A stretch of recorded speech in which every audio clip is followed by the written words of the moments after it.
Olá, meus amigos, sejam todos muito bem-vindos ao canal Politizando. Eu sou o William Jacob e a essa altura do campeonato, certamente todo mundo está sabendo que o Dória desistiu de concorrer à presidência. Então não vou trazer só notícia, vou trazer também um pouco da repercussão e qual que é o impacto que isso pode ter, né, nas próximas pesquisas ou até mesmo aqui em relação a umas possíveis alianças. Mas antes de falar sobre tudo isso, eu quero pedir a sua ajuda. Se você chegou e não está inscrito e puder, se inscreva no canal, ative as notificações. Se assistir esse vídeo e gostar, deixa o like. Se não gostar, deixa o dislike. Comenta aqui embaixo, compartilha. Tudo isso é muito, mas muito importante para que o nosso trabalho continue crescendo e chegando em mais pessoas.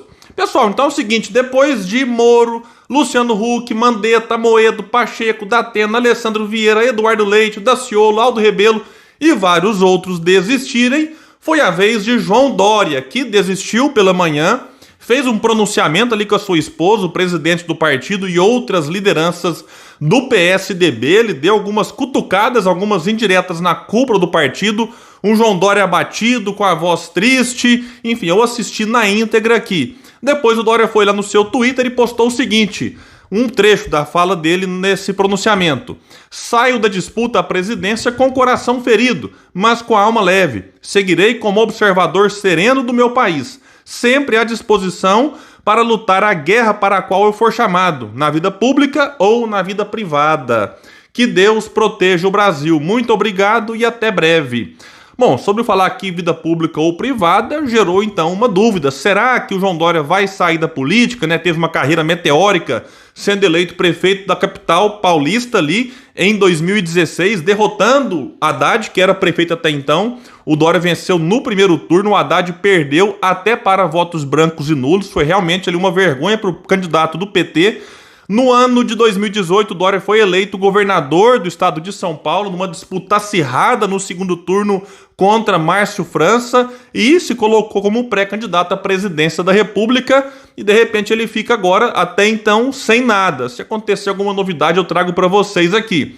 O antagonista que acompanha essas movimentações da chamada terceira via muito de perto disse que agora a solução que começa a ser discutida pelo partido é dar como prêmio de consolação a Dória a vaga de vice na chapa com Simone Tebet, ou mesmo a possibilidade de disputar o Senado por São Paulo. É bom lembrar que o Dória, nas pesquisas, tanto para a presidência da República, como num cenário antes em que testavam ele caso quisesse a reeleição, ele teria muitas dificuldades, enfim, ele está muito rejeitado lá no seu estado. Então, não sei qual que vai ser a solução para o João Dória, né, nessas eleições, se é que ele vai concorrer a algo. É bom lembrar que ele, no comecinho de abril ali, ele, no final da janela partidária, ele chegou a anunciar a desistência da sua candidatura, mas ali foi um movimento que ele fez para ganhar tempo, né, e tentar se consolidar, mas ali percebia-se que a situação dele dentro do partido era muito difícil. Ele anunciou desistência e disse que continuaria como governador, o que seria trágico para o PSDB, que tem como projeto principal nesse ano, digamos assim, eleger Rodrigo Garcia, que era vice do Dória e assumiu, né, o governo de São Paulo com o Dória renunciando. E aí o que acontece? Se o Dória continuasse no cargo como governador, isso seria ruim, né? Porque o Dória é contra a reeleição e o Rodrigo Garcia teria que tentar o governo com o Dória sentado como governador, enfim, isso prejudicaria muito. E aí o PSDB fez uma nota garantindo que o Dória seria o nome do partido para disputar a presidência. Eu gravei na época e falei que aquela nota poderia ser apenas algo para o Dória dar uma acalmada e que depois continuariam com o movimento para rifar João Dória, que foi o que aconteceu. E o PSDB, tudo indica, pelo menos neste momento, deve apoiar a pré-candidatura da Simone Tebet, que é do MDB. Né? Agora sobrou só ela nessa terceira via. Terceira via que foi perdendo partidos. Quando começou a discussão, eram 9 no total, agora restaram aqui PSDB e Cidadania, que estão entrando numa federação, e o MDB da Simone Tebet. A dúvida é, será que ela própria vai até o fim? Lembrando que o partido que ela tá dividido, tem uma ala dos caciques, sobretudo aquela banda que, vamos dizer assim, deu muito problema pro Brasil, né? Que é mais simpática ao Lula. Aí inclui quem? Eunice Oliveira, Renan Calheiros, Sarney e outros mais. Tem uma ala ali que é mais vinculada ao Bolsonaro e tem uma outra ala do partido que essa sim tem dado um certo apoio para a pré-candidatura da Simone Tebet. Então vamos ver se eles conseguirão uma união em torno do nome dela. ela que vinha pontuando nas pesquisas é 1 ponto, 2. Então, mesmo que ela herdasse 100% dos votos do Dória, o que não vai acontecer, já vou explicar para vocês, com 3 ou 4 que o Dória tem, a Tebet chegaria ali a 4, 6. Continuaria ainda assim atrás de Ciro Gomes, que está em terceiro lugar, como eu tenho dito sempre aqui, oscilando aí entre 8, 9, às vezes até 13 pontos. Vou falar daqui a pouco de uma pesquisa que trouxe o Ciro com isso. Então, muita gente nesse momento, eu estava acompanhando aqui nas redes sociais, que tinham simpatia pelo Dória, já disseram, olha, sem o Dória eu tenho diferenças com o que o Ciro Gomes pensa sobre economia, mas ele é o candidato mais forte para tentar quebrar essa polarização, porque, digamos assim, no ranking de diferenças, né, a diferença maior que os eleitores do Dória têm é em relação ao Lula e também em relação ao Dória. Isso aqui não é opinião minha, né? A própria pesquisa Genial Quest, que eu particularmente nem gosto tanto assim, né, trouxe ali dados, né, específicos em relação ao eleitor do Dória. E quem tem a maior simpatia deles é Ciro Gomes, que tem, entre os três, Ciro, Lula e Bolsonaro, também o que tem menor rejeição. Então, vários analistas estão dizendo que quem vai se beneficiar disso é Ciro Gomes. Não é tanta coisa assim, porque o Dória, na pesquisa IPESP que saiu essa semana, tinha lá 4 pontos. Então, supondo que o Ciro vai herdar, o que muitos apontam, que as pesquisas mostram, que é 55% do eleitor do Dória, já que o Ciro era a segunda opção de 55% deles, isso dá em torno de 2 pontos.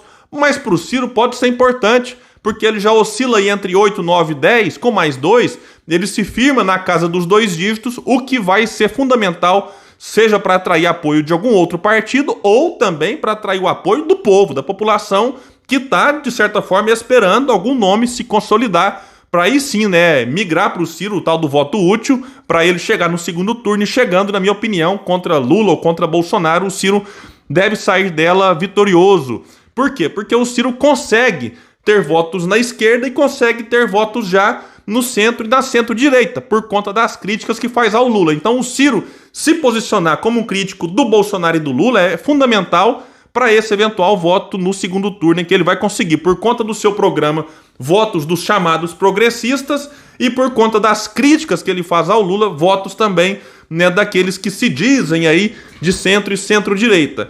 E quando eu trouxe aqui dados sobre algumas pesquisas, vamos lembrar a última que foi feita pelo Instituto FSB, contratada pelo Banco BTG, em abril agora. Num cenário sem João Dória, nós tivemos o seguinte: Lula com 39, Bolsonaro 31, Ciro Gomes 13, o Janones 4, vejam a distância entre o terceiro e o quarto. Então muita gente pode até depois, lá na frente, desistir do Janones e ir para Ciro Gomes. Simone Tebet, nesse cenário aqui, aparecia com 2 e o Felipe Dávila, do Partido Novo, com 1. E você ainda tinha aqui 10% de eleitores que votariam branco, nulo, indeciso ou que simplesmente não souberam responder. Então, espaço para crescer o Ciro Gomes tem. E eu até digo que se o Ciro crescer, ele vai tirar voto também de quem está na frente, com Lula só porque não quer Bolsonaro, e muita gente acabou caindo nesse terrorismo eleitoral de vamos com o Lula para eliminar o Bolsonaro no primeiro turno. Quando esse eleitor perceber que, opa, né, como nessa pesquisa, Lula não vence o primeiro turno, então vamos dar uma chance para o Ciro. Isso pode acontecer. E tem gente com Bolsonaro tapando o nariz só porque não quer a volta do Lula. Então é bom ter calma, tem muito tempo daqui até as eleições e muita coisa pode acontecer. E o PSDB agora fica numa situação delicada. Se tudo acontecer como indica neste momento, não terá candidato à presidência da República pela primeira vez, né, desde as eleições diretas. Né, de 89 para cá, o PSDB teve candidato em todas elas. E,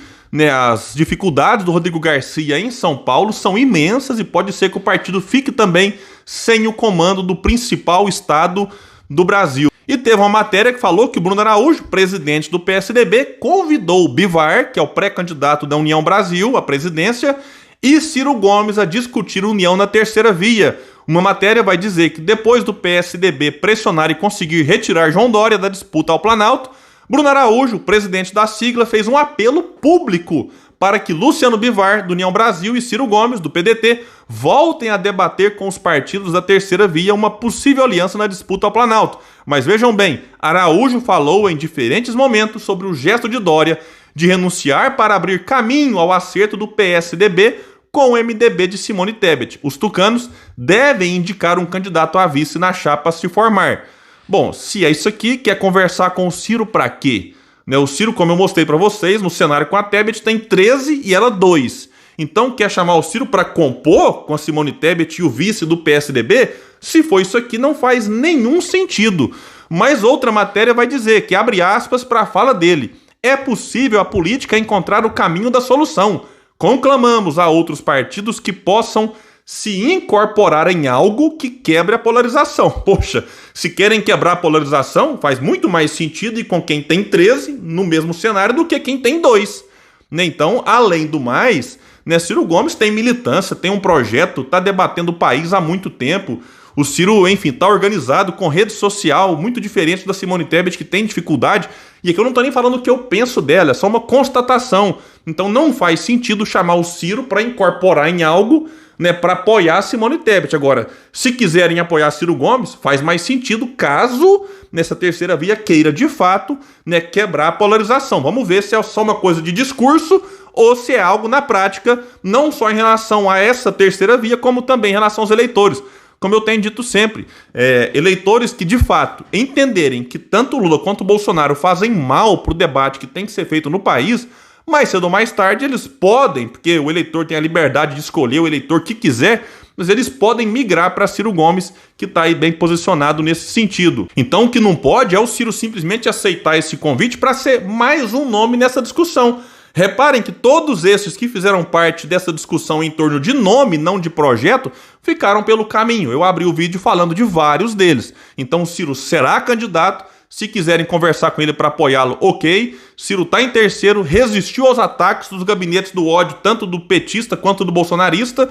Então, o Ciro é um nome que está colocado e como o presidente do PDT tem garantido, apesar das especulações que o PT planta na imprensa aí, o Ciro vai até o fim, não tem conversa do PT querer, enfim, que o Ciro retire a candidatura. Isso aí é só especulação de quem eventualmente deve estar preocupado com o Ciro continuar até o fim. Uma outra especulação que vive rondando a internet é se a Simone Tebet será vice do Ciro. Já falei várias vezes, acho muito difícil.